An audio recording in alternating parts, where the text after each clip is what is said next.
إن الحمد لله نحمده ونستعينه ونستغفره ونعوذ بالله من شرور أنفسنا وسيئات أعمالنا من يهده الله فلا مضل له ومن يضلل فلا هادي له وأشهد أن لا إله إلا الله وحده لا شريك له وأشهد أن محمدا عبده ورسوله يا أيها الذين آمنوا اتقوا الله حق تقاته ولا تموتن إلا وأنتم مسلمون يا أيها الناس اتقوا ربكم الذي خلقكم من نفس واحدة وخلق منها زوجها وبث منهما رجالا كثيرا ونساء واتقوا الله الذي تساءلون به والأرحام إن الله كان عليكم رقيبا يا أيها الذين آمنوا اتقوا الله وقولوا قولا سديدا يصلح لكم أعمالكم ويغفر لكم ذنوبكم ومن يطع الله ورسوله فقد فاز فوزا عظيما أما بعد فإن أصدق الحديث كتاب الله تعالى وخير الكلام فإن أصدق الحديث كتاب الله تعالى وشر الأمور محدثاتها وكل محدثة بدعة وكل بدعة ضلالة وكل ضلالة في النار أما بعد فما زلنا في قراءة شرح حديث جبريل للعلامة الشيخ عبد المحسن العباد. قال قوله صلى الله عليه وسلم بينما نحن جلوس عند رسول الله صلى الله عليه وسلم ذات يوم إذ طلع علينا رجل شديد بياض الثياب شديد سواد الشعر لا يرى عليه أثر السفر ولا يعرفه منا أحد حتى جلس إلى النبي صلى الله عليه وسلم فأسند ركبتيه إلى ركبتيه ووضع كفيه على فخذيه ثم سأله عن الإسلام والإيمان والإحسان والساعة وأماراتها وقال بعد ذلك فإنه جبريل أتاكم يعلمكم دينكم. Donc nous continuons Inch'Allah Ta'ala dans l'explication du hadith de Jibril alayhi salam, l'explication faite par Cheikh Abdel Mohsin al-Abbad. Il dit, Qawluhu, Omar dit, lorsque nous étions assis avec le prophète sallallahu alayhi wa sallam un jour, un homme habillé d'une blancheur éclatante et avec des cheveux très noirs, aucune trace de voyage n'était visible sur lui et aucun d'entre nous ne le connaissait. Il vint jusqu'au prophète sallallahu alayhi wa sallam et s'asseya devant lui, collant ses genoux aux genoux du prophète sallallahu alayhi wa sallam et en posant ses mains sur ses cuisses. Puis il questionna le prophète sallallahu alayhi wa sallam sur l'islam ainsi que sur la croyance et sur la bienfaisance, de même qu'il le questionna sur l'heure et ses signes. Et le prophète sallallahu alayhi wa sallam dit à la fin que c'était Jibril qui est venu vous enseigner votre religion. فيه فوائد. الفائدة الأولى جاء في صحيح البخاري ومسلم عن أبي هريرة رضي الله عنه قال كان النبي صلى الله عليه وسلم بارزا يوما للناس بارزا أي ظاهرا غير متحجب عنه ولا متلبس بغيره أي كان النبي صلى الله عليه وسلم يرى بوضوح. وفي سنن أبي داود بإسناد صحيح عن أبي ذر وأبي هريرة قال كان رسول الله صلى الله عليه وسلم يجلس بين ظهراني أصحابه فيجيء الغريب فلا يدري أيهم هو حتى يسأل فطلبنا إلى رسول الله صلى الله عليه وسلم أن نجعل له مجلسا يعرفه الغريب إذا أتاه قال فبنينا له دكانا أي بنينا له مكانا مرتفع يجلس فيه فبنينا له دكانا من طين فجلس عليه وكنا نجلس بجانبتيه. وفي هذا دليل على أنه ينبغي للمعلم أن يكون على مكان مرتفع لكي يعرف وليراه الحاضرون جميعا لا سيما إذا كان الجمع كثيرا فيتمكن الجميع من الاستفادة منه. Donc nous allons citer les choses qu'il faut retenir de cette partie du hadith que nous avons lu. Il a été rapporté par Al-Bukhari et Muslim selon Abu Huraira que le prophète sallallahu alayhi wa sallam était un jour parmi nous et tout le monde le voyait. Ce qu'il faut comprendre, c'est que ce hadith-là, il a été rapporté par plusieurs versions. C'est-à-dire, un seul événement qui a lieu, beaucoup de personnes ont vu cet événement et chacun apporte sa vision de la chose. Par exemple, comme on va voir après, il y a des compagnons qui ont dit que Jibril, lorsqu'il est venu, il a dit Assalamu alaikum. Il a salué le prophète sallallahu alayhi wa sallam. D'autres compagnons n'ont pas cité ça. D'autres compagnons aussi vont dire que le prophète sallallahu alayhi wa sallam était assis sur un endroit élevé afin que tout le monde le voie. D'autres compagnons ne vont pas citer ça. Le bienfait du fait qu'il y ait beaucoup de versions, c'est que chaque version complémente l'autre. Chaque version apporte une information qu'une autre version n'a pas apportée. Et donc, c'est ce que le cheikh rapporte là. Il rapporte une version de Abu Huraira qui dit que le prophète sallallahu alayhi wa sallam était un jour, en citant cet événement où Jibril alayhi salam est venu le questionner, qu'il était assis et que tout le monde le voyait. Une autre version rapportée par Abu Daoud selon Abu Dhar al-Ghifari et Abu Huraira on dit que le prophète sallallahu alayhi wa sallam s'asseyait parmi ses compagnons. Et lorsqu'une personne étrangère venait, elle ne savait pas qui était le prophète sallallahu alayhi wa sallam afin de le questionner. Car le prophète sallallahu alayhi wa sallam était en plein milieu de ses compagnons. Celui qui ne le connaissait pas ne pouvait pas venir à lui et lui demander des choses sur la religion.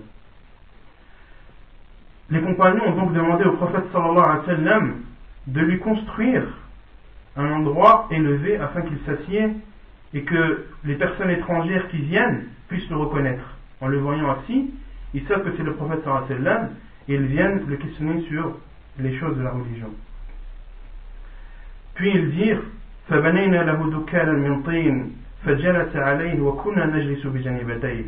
Nous avons alors construit un endroit élevé, une sorte de chaise en terre battue, et le prophète sallallahu alayhi wa sallam s'asseyait dessus et nous asseyons à ses côtés. Puis le cheikh explique qu'il y a dans cela la preuve que celui qui donne un cours ou qui enseigne aux gens doit être assis sur un endroit élevé afin que les personnes présentes puissent le voir, comprendre ce qu'il dit et profiter de ses paroles. والفائدة الثانية التي يستفاد من الفقرة التي قرأناه من الحديث أن الملائكة تأتي إلى البشر على شكل البشر، ومثل ذلك ما جاء في القرآن من مجيء جبريل إلى مريم في صورة بشر، ومجيء الملائكة إلى إبراهيم ولوط عليهما السلام في صورة بشر، وهم يتحولون بقدرة الله عز وجل عن الهيئة التي خلقوا عليها إلى هيئة البشر. وقد قال الله عز وجل في خلق الملائكة الحمد لله فاطر السماوات والأرض، أي خالق السماوات والأرض، جاعل الملائكة رسلا أولي أجنحة مثنى وثلاث ورباع يزيد في الخلق ما يشاء. وجاء في صحيح البخاري ومسلم أن النبي صلى الله عليه وسلم رأى جبريل وله 600 جناح. ومثل الملائكة في المجيء على هيئة البشر الجن، كما ثبت في صحيح البخاري عن أبي هريرة رضي الله عنه في قصة الذي يأتي إليه ويحثو من الطعام، أي ويسرق من الطعام، وكما تأتي الجن على هيئة البشر فإنها كذلك تأتي على هيئة الحيات كما جاء في صحيح مسلم. La deuxième chose qu'il faut retenir de cette partie du hadith, c'est que les anges se transforment en apparence humaine. Et ceci est cité dans le Coran, entre autres, lorsque Jibril alayhi salam a pris la forme humaine et est venu insuffler l'âme dans Maryam alayhi salam. Jibril est venu sous forme humaine. Également, les deux anges qui sont venus voir les prophètes Ibrahim et l'autre en se faisant passer pour des invités, c'étaient deux anges qui avaient également la forme d'un être humain. Et ils changent de forme par la permission d'Allah subhanahu wa ta'ala. Ils passent de leur forme initiale et se transforment et prennent l'apparence d'une forme humaine. Allah subhanahu wa ta'ala a dit, en parlant des anges, louange à Allah, le créateur des cieux et de la terre, qui a fait des anges des envoyés, qui ont, certains ont 2, d'autres 3, d'autres 4 ailes. Et Allah ajoute à la création ce qu'il veut. Al-Bukhari Muslim rapporte que le prophète sallallahu alayhi wa sallam a vu Jibril dans sa vraie forme dans laquelle il a été créé et il avait 600 ailes. De même, les anges se transforment en êtres humains ou prennent l'apparence d'êtres humains. Il en est de même pour les djinns, comme cela a été rapporté par Al-Bukhari selon Abu Huraira radiyallahu anhu dans l'histoire où l'homme venait et volait de la nourriture. Donc l'histoire, je vous la dis brièvement. Abu Huraira radiyallahu anhu, le prophète sallallahu alayhi wa sallam l'avait confié la garde de Zakat al-Fitr. Le prophète sallallahu alayhi wa sallam lui avait confié la garde. Donc les compagnons apportaient de la nourriture pour les pauvres, ils la stockaient et Abu Huraira radiyallahu anhu s'occupait de sa garde. Une fois un homme est venu un soir et il a volé de la nourriture. Abu Huraira le saisit et lui dit qu'il allait l'emmener voir le prophète sallallahu alayhi wa sallam afin qu'il le juge. Et l'homme lui dit qu'il était pauvre et qu'il avait une famille à nourrir et il demanda à Abu Huraira de le laisser. Abu Huraira le laissa. Il fit de même le deuxième jour. L'homme revena et revola encore de la nourriture. Abu Huraira l'attrapa et lui dit qu'il allait l'emmener chez le prophète sallallahu alayhi wa sallam. Il lui a encore dit que c'était une personne pauvre et qu'il avait une famille à nourrir, il a des enfants. Abu Huraira radiyallahu anhu a eu pitié de lui, il l'a laissé. Et la troisième fois, l'homme est encore revenu, le troisième soir, a encore volé de la nourriture. Et Abu Huraira radiyallahu anhu a dit, cette fois-ci je t'emmène chez le prophète sallallahu alayhi wa sallam. Et l'homme lui a dit, laisse-moi, c'est la dernière fois que je viens, et si tu me laisses, je t'apprendrai une chose qui te servira ou qui te profitera dans cette vie. Et Abu Huraira accepta l'accord, et l'homme lui dit, lorsque tu entres chez toi, lis le verset du trône, et aucun diable ne t'approchera. Puis le lendemain, Abu Huraira radiyallahu anhu raconta cela au prophète sallallahu alayhi wa sallam, et le prophète sallallahu alayhi wa sallam lui dit, il a dit raison le menteur. Il a dit raison, ou il a dit vrai, celui qui a pour habitude de mentir. Et ensuite le prophète sallallahu alayhi wa sallam lui a dit que c'était le diable. Donc c'était le diable qui avait pris l'apparence humaine et qui était venu voler la nourriture. Malgré que ce soit le diable, comme le prophète sallallahu alayhi wa sallam l'a dit, il t'a dit une vérité, celui qui a l'habitude de mentir. Et comme on le sait tous, le diable fait partie des djinns. Le diable est un djinn. La preuve, c'est le verset où Allah subhanahu wa ta'ala dit وَإِذْ قَالَ رَبُّكَ لِلْمَلَائِكَةِ اسْجُدُوا لِآدَمَ فَسَجَدُوا إِلَّا إِبْلِيسَ كَانَ مِنَ الْجِنِّ فَفَسَقَ عَنْ أَمْرِ رَبِّهِ. Allah subhanahu wa ta'ala dit selon le sens des versets, nous avons dit aux anges de se prosterner devant Adam alayhi salam. Ils se sont prosternés tous, sauf le diable, sauf le shaitan, qui faisait partie des djinns. Donc, le diable fait partie des djinns. والملائكة والجن وهم على هيئتهم يرون البشر من حيث لا يرونهم وقد قال الله عز وجل عن الجن إنه يراكم هو وقبيله من حيث لا ترونهم. Et les anges et les djinns, alors qu'ils ont leur forme initiale, voient les êtres humains, alors que les êtres humains ne les voient pas. Allah subhanahu wa ta'ala dit en parlant des djinns qu'ils nous voient, mais que nous ne les voyons pas. والفائدة الثالثة التي تستفاد من الحديث ليس في مجيء جبريل على هيئة البشر دليل لما حدث في هذا الزمان من التمثيل الذي هو نوع من الكذب لأن جبريل تحول بقدرة الله وإذنه عز وجل عن هيئته التي خلق عليها وله 600 جناح إلى هيئة بشر. La troisième chose que l'on peut déduire de ce hadith, c'est que il y a dans le fait que Jibril alayhi salam soit venu sous forme humaine, cela ne justifie pas les représentations que l'on peut trouver à notre époque, ceux qui représentent les anges sous forme humaine, en dessinant des enfants avec des ailes, des hommes, etc. Tout ça, ce n'est que mensonge. Car Jibril alayhi salam est passé de son état initial, de sa vraie forme, où il a 600 ailes, et se transforme, ou a l'apparence d'un être humain, tout cela avec l'autorisation d'Allah subhanahu wa ta'ala. Donc le fait de représenter les anges sous forme humaine, de faire croire aux gens que les anges sont comme cela, c'est faux. Car la vraie forme des anges, personne ne l'a vu à part le prophète sallallahu alayhi wa sallam, qui a vu Jibril dans sa vraie forme ayant 600 ailes. والفائدة الرابعة في مجيء جبريل إلى رسول الله صلى الله عليه وسلم وجلوسه بين يديه بيان شيء من آداب طلبة العلم عند المعلم، وأن السائل لا يقتصر سؤاله على أمور يجهل حكمها، بل ينبغي له أن يسأل غيره وهو عالم بالحكم ليسمع الحاضرون الجواب. ولهذا نسب إليه الرسول صلى الله عليه وسلم في آخر الحديث التعليم، حيث قال: فإنه جبريل أتاكم يعلمكم دينكم.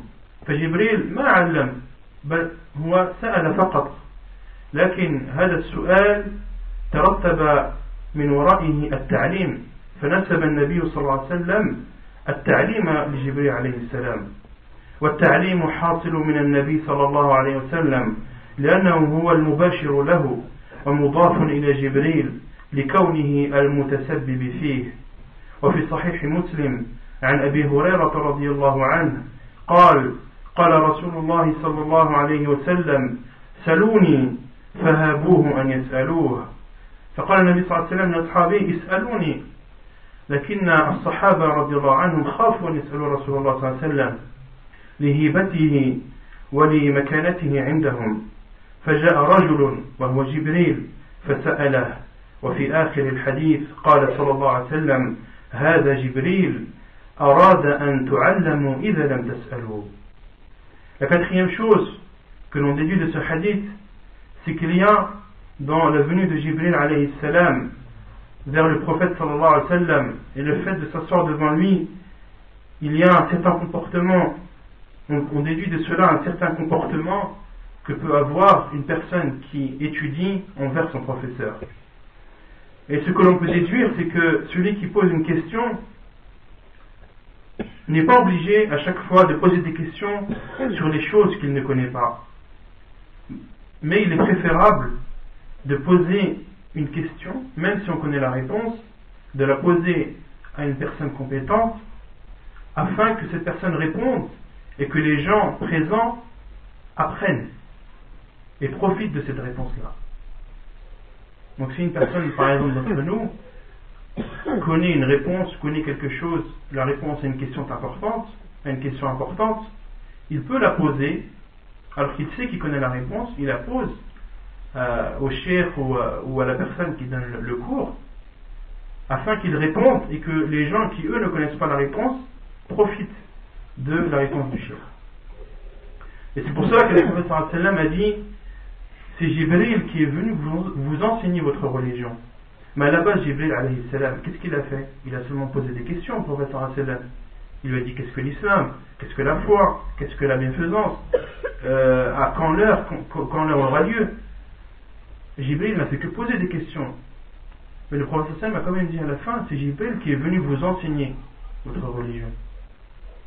Donc il a posé une question à laquelle il connaissait la réponse, mais en conséquence, il y a eu que les gens, les compagnons du prophète sallallahu alayhi wa sallam, et nous après eux, on a profité des réponses du prophète sallallahu alayhi wa sallam.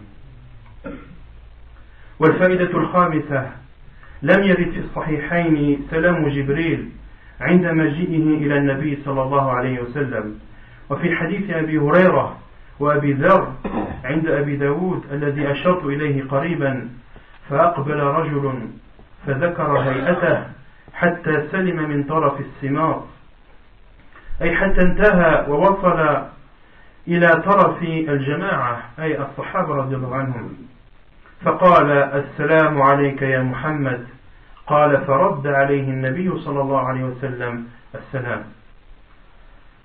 Comme je vous ai expliqué tout à l'heure, il y a beaucoup de versions de ce hadith et chaque version apporte une information en plus.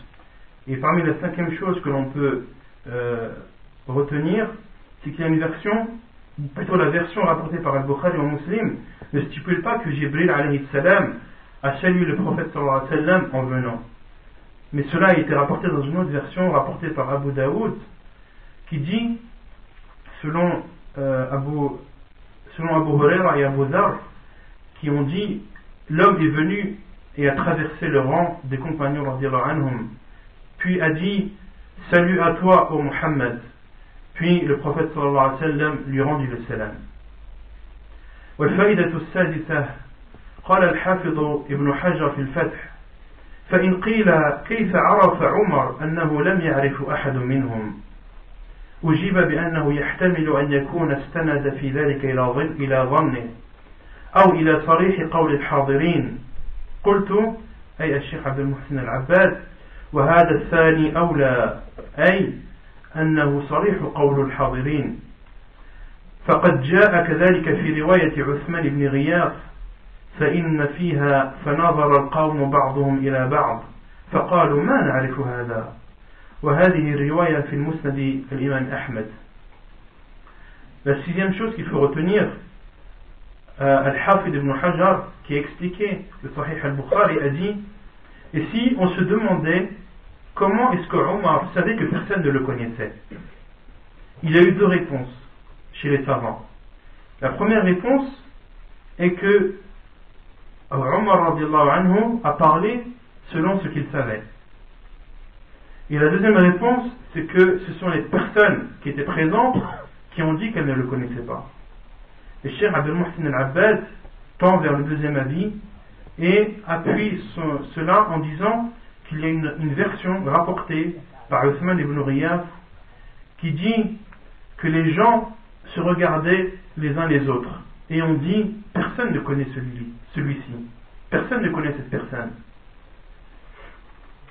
والفائدة السابعة ذكر النووي في شرح مسلم أن الضمير في فخذيه يرجع إلى جبريل، وقال غيره إنه يرجع إلى النبي صلى الله عليه وسلم.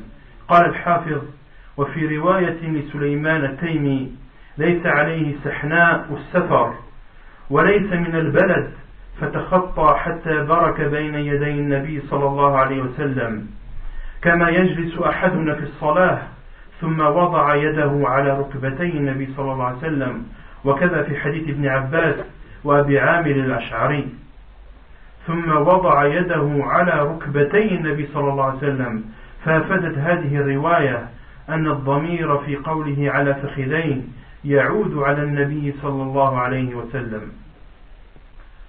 La septième chose que l'on peut retenir, c'est que quand l'homme est venu, le hadith dit qu'il est venu vers le prophète sallallahu alayhi wa sallam, s'est assis en collant ses genoux aux genoux du prophète sallallahu alayhi wa sallam, puis a posé ses mains sur ses cuisses. Les savants ont deux avis sur cela, en disant il a posé sa main sur ses cuisses. Mais sur lesquelles cuisses a-t-il posé ses mains? Est-ce qu'il a posé les mains sur ses cuisses à lui, ou est-ce qu'il s'est assis devant le prophète sallallahu alayhi wa sallam et a posé ses mains sur les cuisses du prophète sallallahu alayhi wa sallam?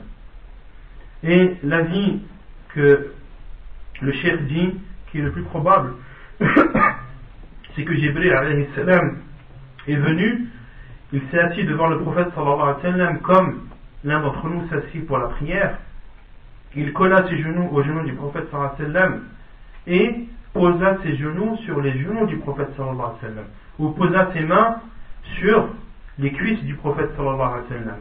comme cela a été rapporté dans d'autres versions, la version d'Ibn Abbas et de Abu Amr al-Ash'ari, qui disent, puis il a posé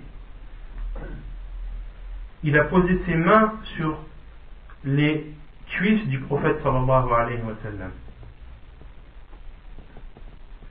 وقوله وقال يا محمد أخبرني عن الإسلام فقال رسول الله صلى الله عليه وسلم الإسلام أن تشهد أن لا إله إلا الله وأن محمد رسول الله وتقيم الصلاة وتؤتي الزكاة وتصوم رمضان وتحج البيت إن استطعت إليه سبيلا قال صدقت قال فعجبنا له يسأله ويصدقه. Puis Omar radiallahu anhu dit, et il dit en parlant de Jibril, Ya Muhammad, ô Muhammad, informe-moi sur l'islam. Le prophète sallallahu alayhi wa sallam lui répondit, l'islam c'est d'attester qu'il n'y a de vraie divinité qu'Allah et que Muhammad sallallahu alayhi wa sallam est son envoyé, d'accomplir la prière, d'accomplir la zakat, de jeûner le mois du Ramadan, d'accomplir le pèlerinage à la Mecque si tu en as les capacités.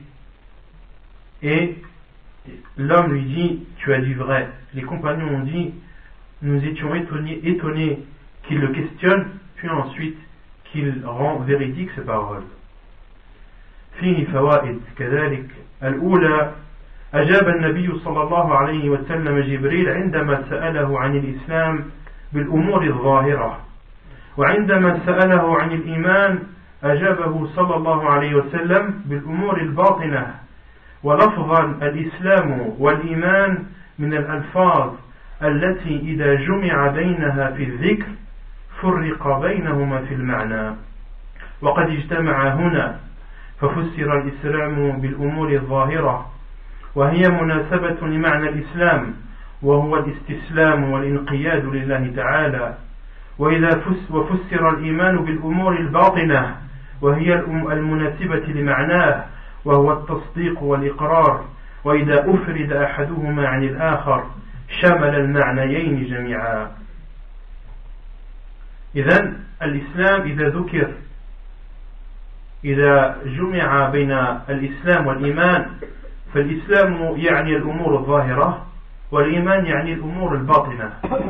وإذا ذكر الإسلام بمفرده أو الإيمان بمفرده فالإسلام يعني يحتمل المعنيين، يحتمل الإسلام والإيمان. وإذا ذكر الإيمان وحده يحتمل الإسلام والإيمان. والدليل على ذلك قول الله تعالى ومن يبتغي غير الإسلام دينا فلن يقبل منه وهو في الآخرة من الخاسرين. ففي هذه الآية ذكر الإسلام وحده، فالمعنى يشمل الإسلام والإيمان. وبمجيء الإيمان مفردا قول الله تعالى ومن يكفر بالإيمان فقد حبط عمله وهو في الآخرة من الخاسرين. كذلك الإيمان هنا ذكر بمفرده فيشمل المعنيين، الأمور الباطنة والأمور الظاهرة.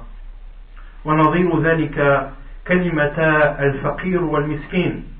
فالفقير إذا ذكر بمفرده فالفقير أفقر من المسكين. إذا جمع بين الفقير والمسكين فالفقير أفقر من المسكين. وإذا ذكر الفقير وحده بمفرده فيشمل كذلك المسكين. والمسكين إذا ذكر وحده فيشمل معنى الفقير والبر والتقوى وغير ذلك. Donc la première chose que l'on déduit de ce que j'ai lu, la partie du hadith que j'ai lu, c'est que le prophète sallallahu alayhi wa sallam a répondu à Jibril alayhi salam lorsqu'il lui a demandé sur l'islam. Le prophète sallallahu alayhi wa sallam lui a répondu sur des choses extérieures, des actes extérieurs. Il lui a dit, c'est le fait d'attester qu'il n'y a de vraie divinité qu'Allah, que Mohammed est son envoyé, de faire la prière, de jeûner, de faire le pèlerinage. Tout ça sont des choses, des actes extérieurs, des actes que l'on voit. Et lorsque Jibril le questionna sur la croyance, le prophète sallallahu alayhi wa sallam lui a répondu, c'est de croire en Allah, en ses anges, de croire au jour du jugement, etc.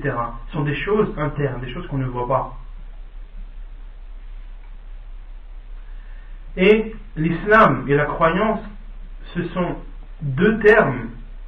Lorsqu'ils sont cités l'un après l'autre, ils ont deux sens différents.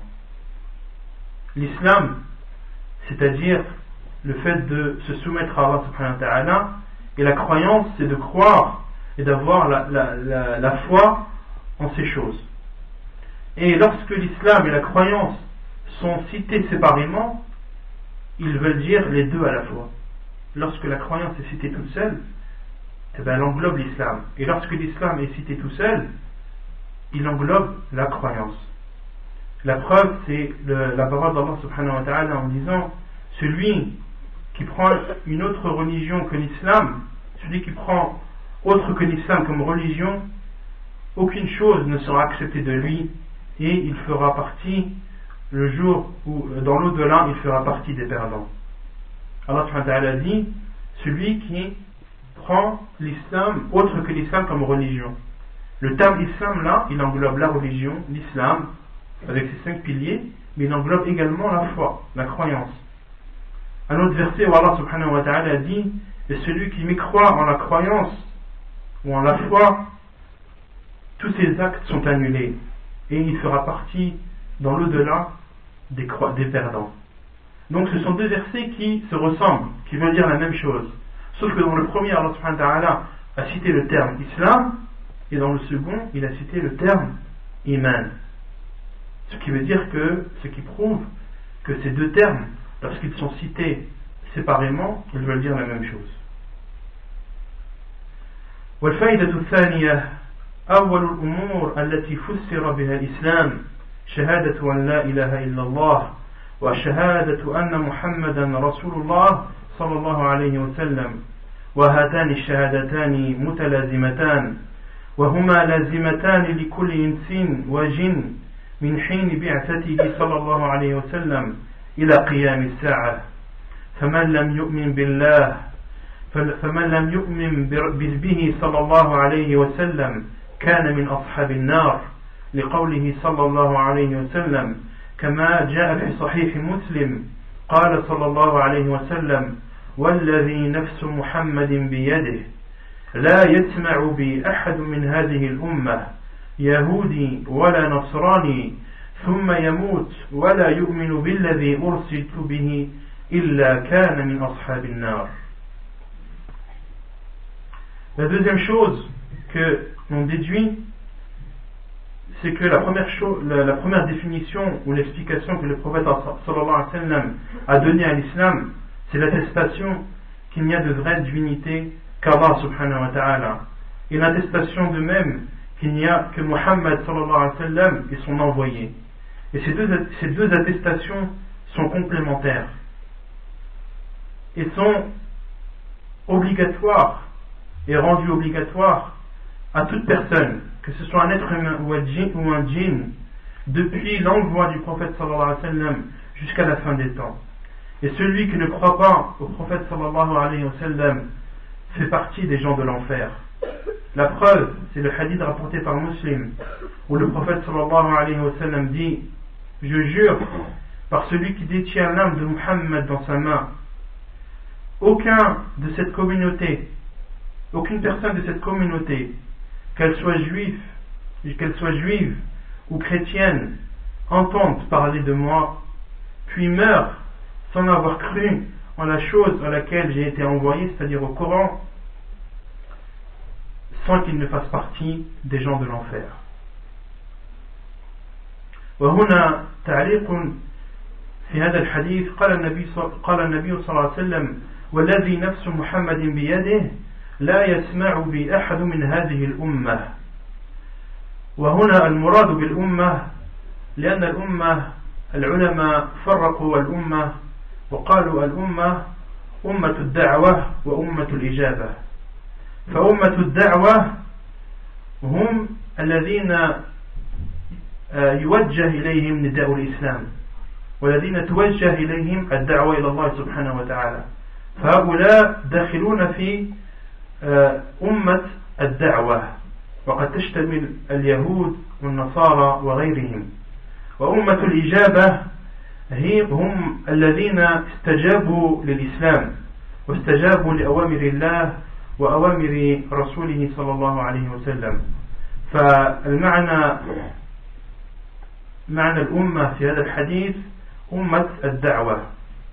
Juste une remarque, c'est que le prophète sallallahu alayhi wa sallam a dit aucun d'entre vous, aucune personne de cette communauté, qu'il soit juif ou chrétien.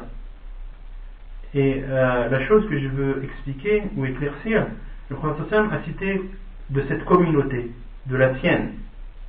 Et ensuite il a dit les juifs et les chrétiens. Est-ce que les juifs et les chrétiens font partie de notre communauté? Les savants ont divisé la communauté en deux. Une communauté d'appel et une communauté qui a répondu à l'appel.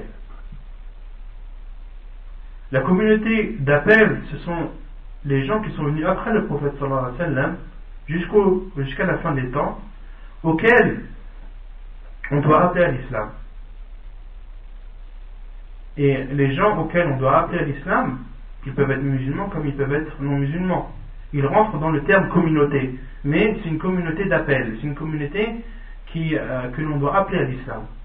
Et il y a l'autre communauté qui a répondu à l'appel, Ummat al-Ijabah. Celles-ci, ce sont les musulmans, ceux qui ont répondu à l'appel de l'islam, à l'appel du prophète sallallahu alayhi wa sallam, et qui appliquent les lois d'Allah et les lois du prophète sallallahu alayhi wa sallam. Donc la communauté qui a été citée dans ce hadith, c'est la communauté d'appel, qui englobe les non-musulmans également. وشهادة أن لا إله إلا الله معناها لا معبود حق إلا الله وكلمة الإخلاص تشتمل على ركنين نفي عام في أولها وإثبات خاص في آخرها ففي أولها نفي العبادة عن كل ما سوى الله لا إله تنفي جميع العبادة سوى الله عز وجل لا إله وفي آخرها إثبات العبادة لله وحده لا شريك له إلا الله فهذا إثبات خاص تثبت العبادة لله سبحانه وتعالى وحده وخبر لا النافية للجنس تقديره حق أي لا معبود بحق ولا يصلح أن يقدر موجود لا يصلح أن تقول لا إله موجود إلا الله لأن الآلهة الباطلة موجودة وكثيرة وإنما المنفي الألوهية الحقة فإنها منتفية عن كل من سوى الله وثابتة لله وحده. L'attestation qu'il n'y a de vraie divinité qu'Allah, c'est que nul ne mérite d'être adoré sauf Allah subhanahu wa ta'ala. Et l'attestation, elle comporte deux parties. La première qui est une négation et la deuxième qui est une affirmation. La première partie c'est il n'y a de vraie divinité. Celle-ci, cette négation, elle nie toute divinité à part Allah subhanahu wa ta'ala. Il n'y a de vraie divinité, c'est-à-dire il n'y a pas de vraie divinité. Aucune divinité n'existe ou n'est vraie sauf Allah subhanahu wa ta'ala. La deuxième partie, sauf Allah subhanahu wa ta'ala, elle affirme qu'Allah subhanahu wa ta'ala est le seul qui mérite d'être adoré subhanahu wa ta'ala. Et il y a une mauvaise explication que beaucoup de gens utilisent. Ils disent il n'y a de vraie divinité qu'Allah. Cela est faux. Car, comme le dit le cheikh, il y a beaucoup de divinités. Il y a plein de divinités. Vous avez Judas, vous avez Bouddha, vous avez un qui adore les vaches, un qui adore plein d'autres animaux. Donc des divinités fausses, il y en a. Mais nous on parle des vraies divinités.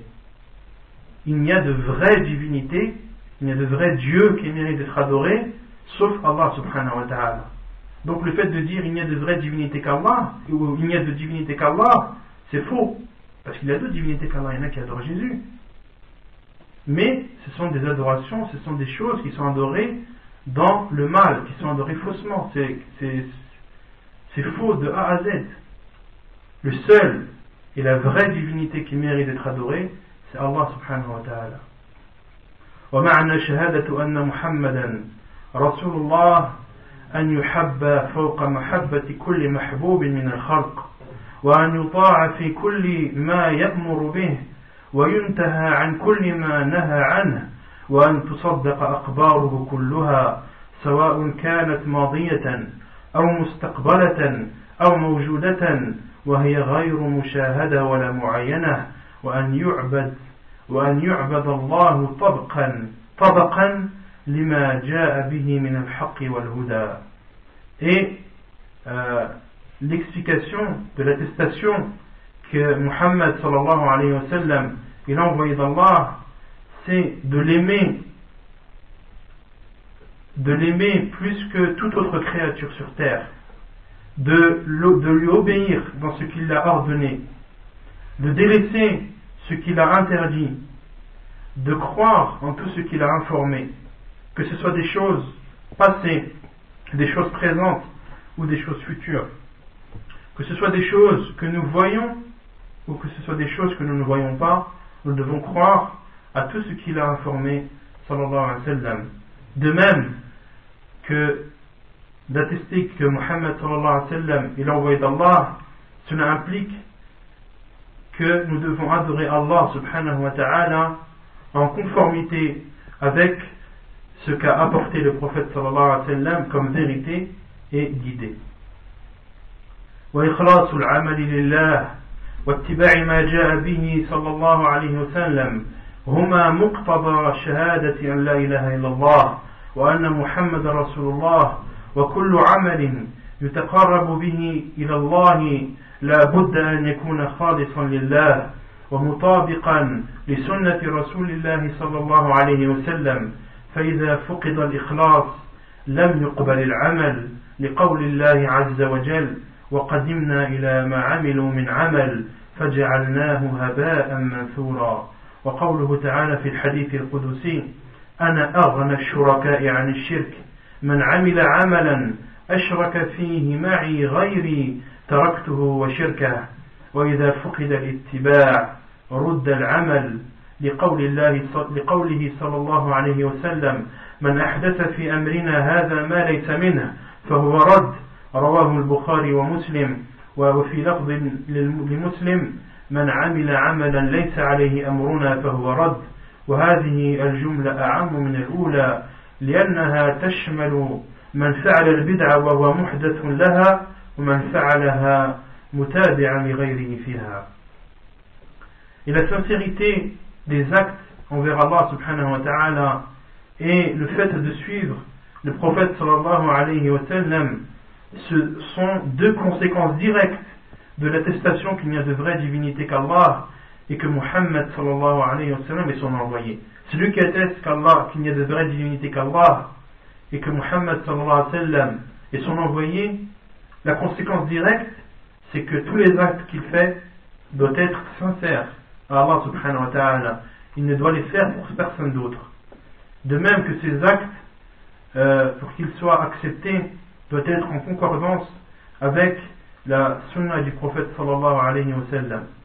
Et la preuve est le hadith Qudsi où Allah subhanahu wa ta'ala dit celui qui a accompli un acte et a associé quelqu'un d'autre que moi, je le délaisse ainsi que ce qu'il a associé.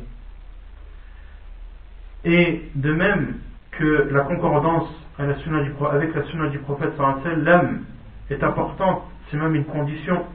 Celui qui applique un acte, même s'il est sincère, mais que cet acte-là n'est pas en conformité avec la sunna du prophète sallallahu alayhi wa sallam, il se voit rejeter cet acte et non accepter. Car le prophète sallallahu alayhi wa sallam a dit celui qui fait une chose sans qu'il y ait un commandement venant de nous est rejeté. Dans une autre version, celui qui fait un acte sans que l'on l'ait ordonné est rejeté. ولا يقال إن العمل إذا كان خالصا لله ولم يكن مبنيا على سنة وكان قصد صاحبه حسنا أنه محمود ونافع لصاحبه. ومما يدل على ذلك أن الرسول الكريم صلى الله عليه وسلم قال للصحابي الذي ذبح أضحيته قبل صلاة العيد: شاتك شاة لحم، فلم يعتبرها رسول الله صلى الله عليه وسلم أضحية لأنها ذبحت قبل ابتداء وقت الذبح الذي يبدأ بعد صلاة العيد. والحديث أخرجه البخاري ومسلم. وقد قال الحافظ في شرحه في الفتح: قال الشيخ أبو محمد ابن أبي جمرة: وفيه أن العمل وإن وافق نية حسنة لم يصح إلا إذا وقع على وفق الشرع. Et il n'est pas juste de dire que lorsqu'un acte est fait avec sincérité à Allah subhanahu wa ta'ala, sans qu'il ne soit en concordance avec la sunna du prophète sallallahu alayhi wa sallam, il est faux de dire qu'à partir du moment où la personne avait une bonne intention, eh bien cet acte-là lui portera profit. Cela est faux. Lorsque la personne fait un acte qui est sincère envers Allah subhanahu wa ta'ala mais qui n'est pas en conformité avec la sunna du prophète sallallahu alayhi wa sallam, cet acte est rejeté avec certitude. La preuve, c'est ce qui a été rapporté dans le Bukhari ou Muslim, par Al-Bukhari ou Muslim, que le prophète sallallahu alayhi wa sallam a dit à un des compagnons qui avait égorgé sa bête le jour de l'Eid avant la prière. Il lui a dit: ta brebis, c'est une brebis, c'est que de la viande en fait. Le prophète sallallahu alayhi wa sallam, il n'a pas considéré cette brebis-là comme étant une udhiya, comme étant un sacrifice. Il lui a dit: ta brebis, c'est une viande que tu peux manger, c'est que de la viande. Tu n'as pas de récompense à part le fait que ce soit de la viande. Alors que le compagnon avait fait ça avec une bonne intention. Il avait égorgé sa bête le jour de l'Eid avant la prière. Mais pour qu'elle soit acceptée, la condition pour qu'un sacrifice le jour de l'Eid soit accepté, c'est que la bête soit égorgée après la prière. Avant la prière, c'est que de la viande. Après la prière, c'est considéré comme un sacrifice. Et le prophète sallallahu alayhi wa sallam, il aurait pu lui dire: tu as eu une bonne intention, malgré que tu l'aies égorgé avant la prière, elle est acceptée. Non, le prophète sallallahu alayhi wa sallam lui a dit: ta brebis, c'est de la viande. وفي سنن الدارمي أن عبد الله بن مسعود رضي الله عنه وقف على أناس في المسجد متحلقين وبأيديهم حصى، يقول أحدهم كبروا 100 فيكبرون 100، فيقول هللوا 100 فيهللون 100، ويقول سبحوا 100 فيسبحون 100. فقال: ما هذا الذي أراكم تصنعون؟ قالوا: يا أبا عبد الرحمن، حصى نعد به التكبير والتهليل والتسبيح. قال: فعدوا سيئاتكم فأنا ضامن أن لا يضيع من حسناتكم شيء.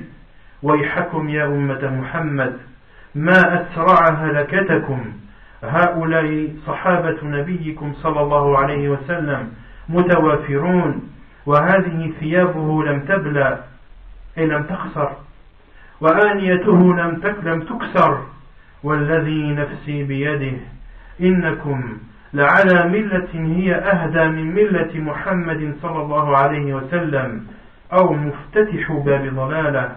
قالوا: والله يا أبا عبد الرحمن ما أردنا إلا الخير.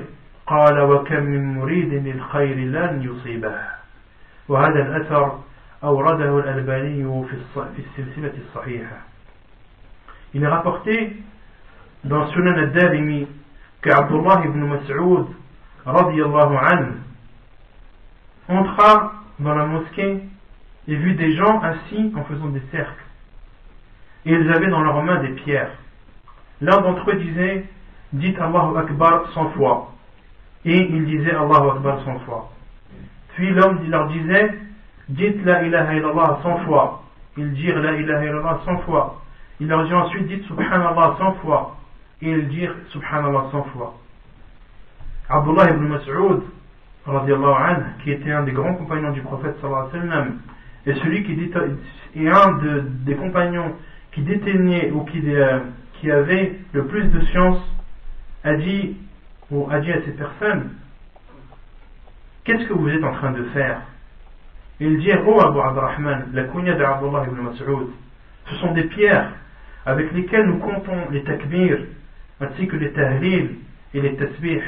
Takbir, c'est le fait de dire Allahu Akbar, at-tahlil, le fait de dire Allah ilaha illallah, et at-tasbih, le fait de dire Subhanallah. Puis il leur répondit, comptez plutôt vos mauvaises actions. Malheur à vous, communauté de Muhammad, comme vous allez à grande vitesse vers votre perte, vous avez parmi vous encore les compagnons du prophète sallallahu alayhi wa sallam, et ceux-ci, il leur montra de loin, ceux-ci sont ces vêtements qui ne sont pas encore usés, les vêtements du prophète sallallahu alayhi wa sallam, de même qu'il y a encore sa vaisselle qui n'est pas encore cassée. Il voulait dire par là, radiallahu anhu, que le prophète sallallahu alayhi wa sallam est mort il n'y a pas longtemps. Ses vêtements sont encore là, de même que sa vaisselle. Et je jure, par celui qui détient mon âme dans sa main, soit vous êtes dans une voie qui est meilleure que la voie de Muhammad sallallahu alayhi wa sallam, ou bien alors vous avez ouvert une porte vers l'égarement. Ils ont dit, par Allah ou Abu Abdurrahman, nous ne voulions que le bien. Il leur répondit, et combien de personnes veulent le bien mais ne l'atteignent pas? نكتفي بهذا القدر ونتم في الدرس القادم إن شاء الله تعالى الذي سيكون ابتداء من الأسبوع المقبل بين المغرب والعشاء. Nous allons nous arrêter ici Inch'Allah pour aujourd'hui et nous allons continuer la semaine prochaine. Et la semaine prochaine ce sera entre Al-Maghrib et l'Isha et non pas après l'Isha. وصلى الله وسلم وبارك على نبينا محمد وعلى آله وصحبه أجمعين وآخر دعوانا الحمد لله رب العالمين.